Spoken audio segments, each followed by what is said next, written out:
Haleluya, salam saudaraku. Berjumpa kembali dalam program Jalan Kehidupan. Masih dalam segmen Sapa Jemaat di Rumah, kita akan bersaat teduh bersama-sama agar sepanjang hari yang akan kita lalui hari ini sungguh menjadi hari yang menyenangkan dan diberkati oleh Tuhan. Mari kita berdoa. Bapa, kami rindu lawatan-Mu melawat kami. Dan biarlah firman yang sebentar kami renungkan boleh menjadi rema yang akan menuntun sepanjang hari ini untuk kami mentaati kehendak-Mu. Berfirmanlah, kami siap diberkati. Dalam nama Yesus.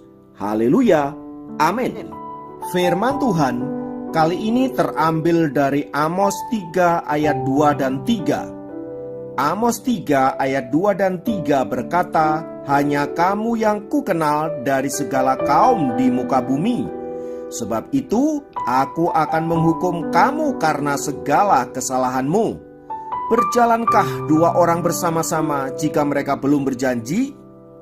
Saudara, dapatkah seseorang dihukum untuk sebuah kesalahan yang tidak ia ketahui? Tentu saja sangat tidak adil bila kita menghukum seseorang karena sesuatu yang tidak ia ketahui. Sebagai contoh, kita menghukum anak kita karena ia terlambat pulang dari sekolah. Padahal selama ini tidak pernah ada aturan atau sesuatu yang disampaikan kepada anak kita itu bahwa pulang terlambat akan menerima hukuman. Si anak yang tidak tahu menahu bahwa kita memiliki sebuah aturan tentu tidak bisa disalahkan karena kita menganggap dia melanggar aturan yang kita buat. Kesalahannya justru pada kita orang tua yang tidak memberitahukan aturan-aturan yang kita sepakati di rumah kita sendiri. Sangat tidak adil bagi anak kita bila dia harus menerima hukuman karena kesalahan kita. Demikian halnya dengan kehidupan rohani kita sebagai anak-anak Tuhan. Alkitab memberikan contoh hubungan antara Allah dan Israel. Dikatakan oleh firman Tuhan yang baru saja tadi kita baca bahwa Tuhan mengikatkan diri dengan bangsa Israel dan menetapkan Israel sebagai umat kepunyaan Allah. Baik Israel maupun Allah sama-sama terikat janji untuk sebuah hubungan yang bernilai kekal, di mana Allah Yehova Elohim dan Israel terikat sebuah perjanjian abadi.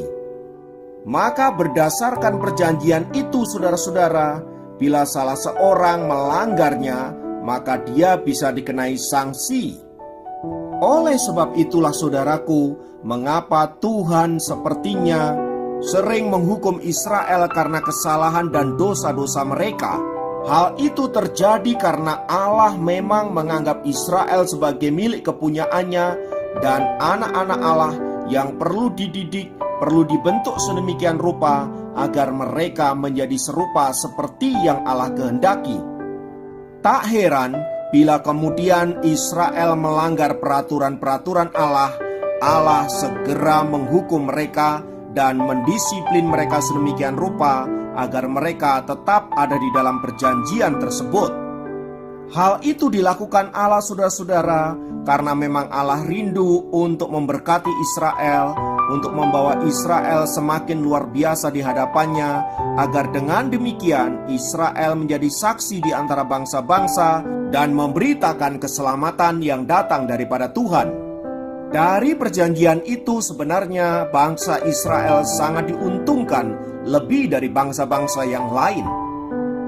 Namun sayangnya justru Israel melihat hal itu sebagai beban, hal itu sebagai sesuatu yang mengekang mereka, sehingga karena hal itu mereka menjadi marah, mereka menjadi melawan Tuhan. Tampaknya Israel ingin seperti bangsa-bangsa lain yang hidup bebas menurut kehendak dan pikiran mereka sendiri. Namun karena Allah mengasihi mereka, maka kemudian Tuhan memberikan disiplin dan penghukuman agar mereka tetap kembali kepada perjanjian, agar dengan demikian mereka senantiasa hidup dalam berkat-berkat Allah yang abadi itu. Pun demikian dengan kita orang-orang percaya, anak-anak Allah yang terikat perjanjian abadi yang materainya adalah oleh darah Kristus dan Roh Kudus. Karena itu kita tidak bisa hidup bebas menurut kehendak dan pikiran kita yang penuh dengan dosa dan berbagai-bagai kecemaran. Allah mau kita hidup kudus, Allah mau kita hidup dalam kebenaran dan mentaati kehendak dan rencananya. Allah berlaku demikian karena kita adalah anak-anak-Nya. Karena itu Ia merasa perlu untuk mendidik kita sedemikian rupa agar jangan kita menjadi anak-anak yang gampang, anak-anak yang mudah menyerah, anak-anak liar dan lain sebagainya, melainkan menjadi anak-anak yang disiplin, anak-anak yang manis, anak-anak yang taat dan berkenan kepada Bapaknya. Maka jangan heran saudaraku bila Tuhan mengizinkan kita melewati pergulatan dan pergumulan begitu rupa. Melaluinya kita dibentuk, diproses agar semakin serupa dengan kehendak-Nya. Bersyukurlah bila Tuhan mengizinkan semuanya itu terjadi, karena saudara dan saya tidak dibiarkan sendirian untuk menghadapinya. Percayalah bahwa Ia beserta dengan kita dan bahwa tujuan Allah membentuk kita adalah untuk kebaikan kita sendiri. Seandainya kita bukan anak-anak Allah, tentu Allah tidak peduli dengan kita. Tetapi karena kita adalah anak-anak-Nya, maka Ia peduli dengan hidup kita.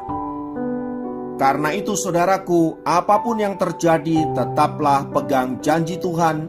Karena Tuhan tidak akan pernah mengingkari janjinya, Dia pasti akan menepatinya. Kiranya Tuhan memberkati, mari kita berdoa.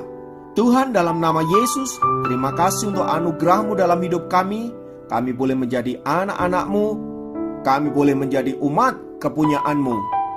Tuntunlah kami sesuai dengan kehendak-Mu Bapa, agar kami memenuhi tujuan-Mu, agar dengan demikian kami boleh menjadi saksi-Mu di tengah-tengah dunia ini.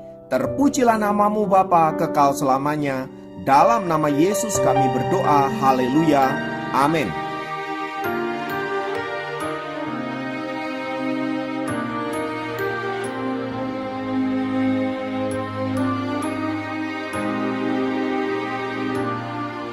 Saat ku berjalan, kasih-Mu menerangi langkahku.